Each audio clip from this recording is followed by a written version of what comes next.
Saat pandemi COVID-19 gini, banyak orang yang menghabiskan waktunya dengan selalu menggunakan internet. Mulai dari belanja, sekolah, hingga kerja pun sekarang semuanya dilakukan secara online.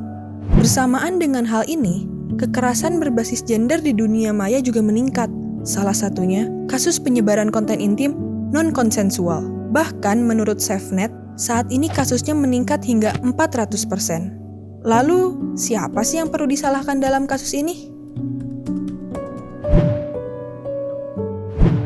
Dari semua kasus penyebaran konten intim non-konsensual, tentu pelaku yang menyebarkanlah yang perlu disalahkan dan juga dihukum, bukan korban.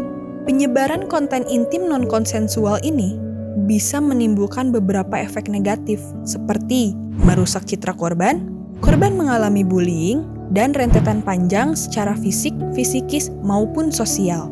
Penyebaran konten intim non-konsensual ini termasuk salah satu dari jenis kekerasan berbasis gender online. Tapi, apa sih kekerasan berbasis gender online itu? Kekerasan berbasis gender online atau KBGO merupakan bentuk kekerasan yang difasilitasi teknologi dengan muatan atau bermaksud untuk melecehkan korban berdasarkan gender atau seksualitas.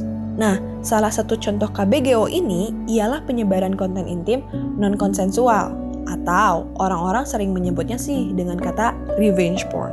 Tapi, istilah revenge porn ini sangat kurang sesuai, karena hal ini menunjukkan kekerasan terjadi akibat korban berbuat salah terlebih dahulu, sehingga pelaku berhak melakukan balas dendam padanya. Tujuan penyebaran revenge porn sih sebenarnya nggak selalu tentang balas dendam, tapi terkadang juga hanya ingin mempermalukan korban dan merendahkannya. Dan akhirnya, kata ini kemudian diganti menjadi Non-Consensual Dissemination of Intimate Image, atau NCDII.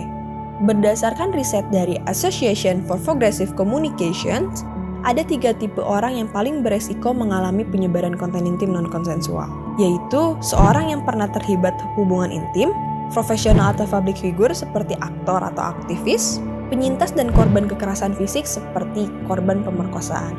Korban dari kasus ini kebanyakan adalah perempuan. Seringkali mereka dipaksa untuk berfoto dan membuat video, atau mereka direkam secara diam-diam. Perempuan yang menjadi korban suka menjadi pihak yang disalahkan, karena mereka dianggap sengaja membuat konten atau mau melakukan kegiatan seksual tersebut. Motif dari penyebaran konten intim non-konsensual ini sangat beragam, mulai dari mengintimidasi korban agar patuh, memeras korban dengan motif uang, mengeksploitasi korban secara seksual, dan lain sebagainya. Akibat dari adanya penyebaran konten intim non-konsensual ini dinilai cukup serius bagi korban, karena dapat mengakibatkan terganggunya kehidupan sosial dan dapat menghancurkan kehidupan profesional korban, merusak mental sehingga korban dapat melakukan aksi bunuh diri, mengubah identitasnya, mengalami depresi, dan masih banyak lagi. Selain itu, para pengguna media sosial yang mengetahui adanya konten seksual ini seringkali bukan membela atau berada di pihak korban, namun malah menyalahkan dan menyudutkan korban dengan menghina atau mempermalukan dan melecehkan korban berkali-kali. Ada nggak sih tindakan hukuman seperti apa yang seharusnya berlaku di kasus semacam ini? Berdasarkan catatan akhir tahun Komnas Perempuan pada tahun 2020, terjadi lonjakan tajam tentang pengaduan KBGO, yakni dari 490 kasus di tahun 2019 menjadi 1.425 kasus di tahun 2020.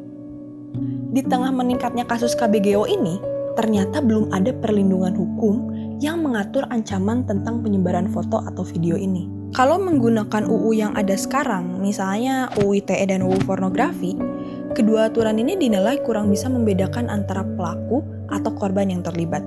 Kedua UU ini memang bisa menjerat pelaku, tetapi ini juga bisa menjadi jebakan dan dilematis bagi para korban yang ingin melapor.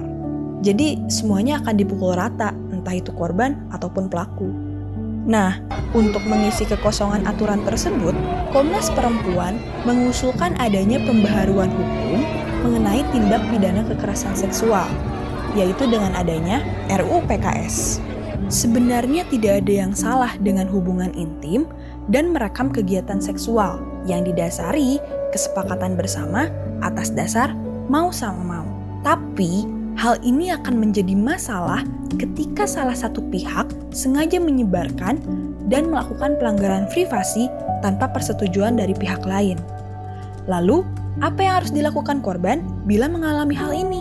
Pertama, simpan tangkapan layar dan bukti kronologis ceritanya. Bukti ini bisa berupa tangkapan layar atau tautan dari postingan yang digunakan pelaku.